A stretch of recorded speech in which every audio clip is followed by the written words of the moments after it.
All right, food for thought.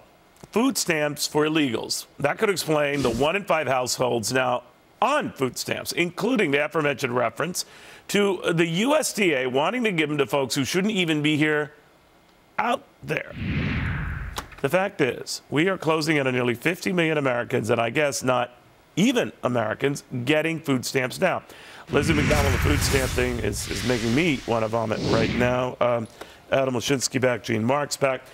You can always sound callous when you handle something like this. My point is not that we take care of those who need to be fed. No one in this country should be starving.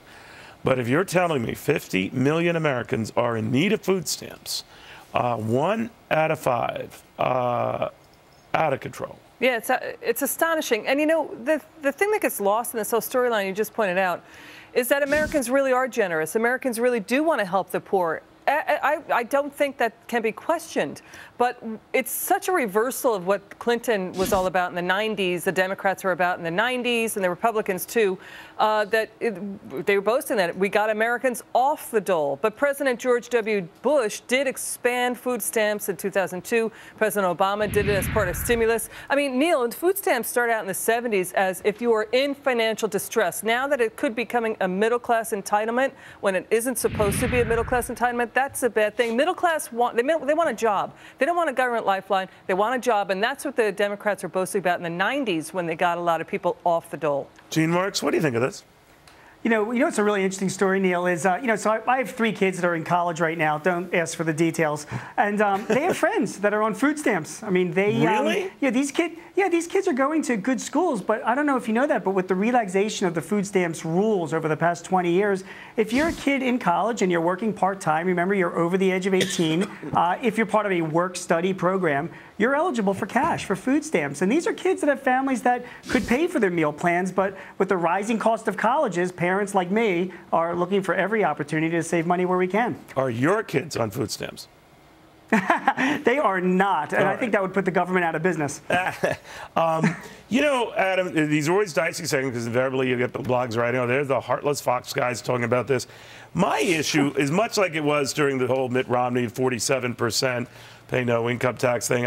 Mine is not to quibble with the soldiers and the retirees who paid a life into the system and they're now not paying taxes, but they're due their comfort in their latter years.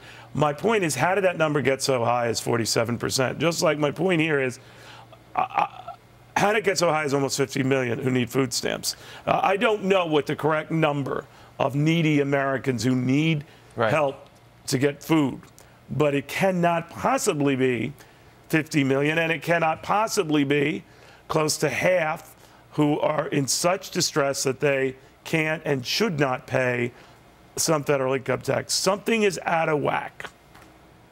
Well, there's a couple strands here. We started by suggesting there's some element having to do with illegal immigration here.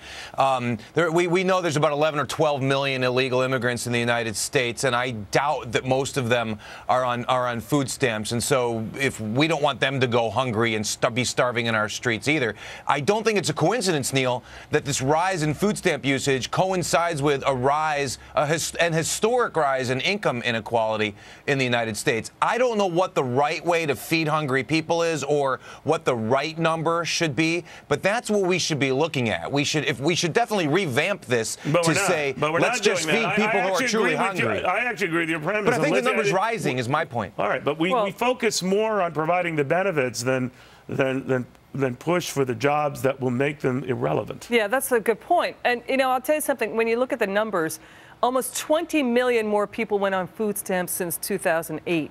So what does that tell you? There's a huge different a swing toward food stamps. That's post the meltdown, right? That's post the meltdown. Yeah, again, I have to say, the Americans want to help the poor. Absolutely, Americans are generous.